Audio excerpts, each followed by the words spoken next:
Hello guys, আজি এটা খুব ইম্পৰ্টেণ্ট ইনফৰমেশ্যন এটা দিবলৈ ওলাইছোঁ আপোনাক।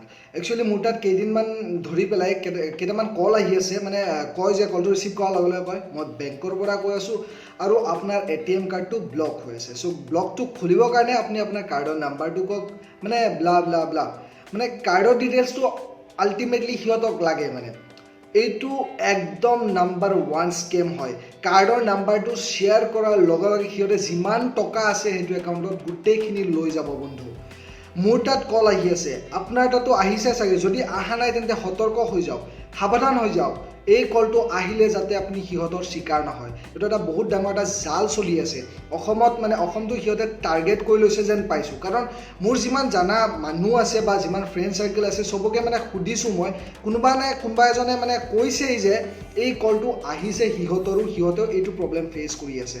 এটা কথা আপোনাক ভালকৈ কৈ দিওঁ, বেংকৰ পৰা কোনো কৰ্মচাৰীয়ে বা কোনো ডিপাৰ্টমেণ্টৰ পৰা আপোনাক কেতিয়াও কল নকৰে কিবা ATM বা ডেবিট কাৰ্ড বা ক্ৰেডিট কাৰ্ড ৰিলেটেড কিবা ইছ্যুৰ কাৰণে ছল্ভ কৰিবৰ কাৰণে। কেতিয়াও ফোনত আপোনাক কাৰ্ডৰ প্ৰব্লেম ছল্ভ কৰি দিব নোৱাৰে। আপোনাৰ যদি কিবা প্ৰব্লেম ফেচ কৰি আছে তেন্তে বেংকত যাব লাগিব, সিহঁতক এপ্ৰ'চ কৰিব লাগিব, তেতিয়াহে আপোনাৰ প্ৰব্লেমটো ছল্ভ হ'ব।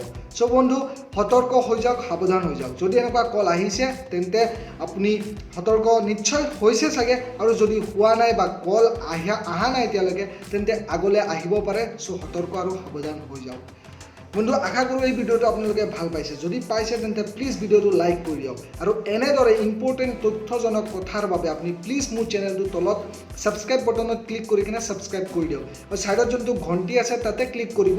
তেতিয়া আপুনি মোৰ ভিডিঅ'বোৰ যেতিয়া আপলোড কৰোঁ এনেকুৱা ইম্পৰ্টেণ্ট, তেতিয়া চবতছে আগতে মোৰ ভিডিঅ'বোৰ আপুনি পাই থাকিব।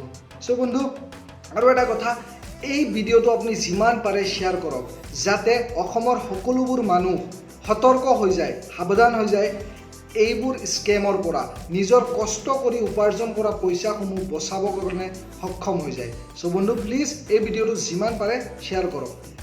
আজিৰ কাৰণে ইমানখিনিয়ে আছিলে বন্ধু। পুনৰ এবাৰ আকৌ লগ পাম নেক্সট ভিডিঅ'ত ভাল কিবা এটা টপিক লৈ পেলাই। তেতিয়ালৈকে সুৰক্ষিত থাকক। Bye bye.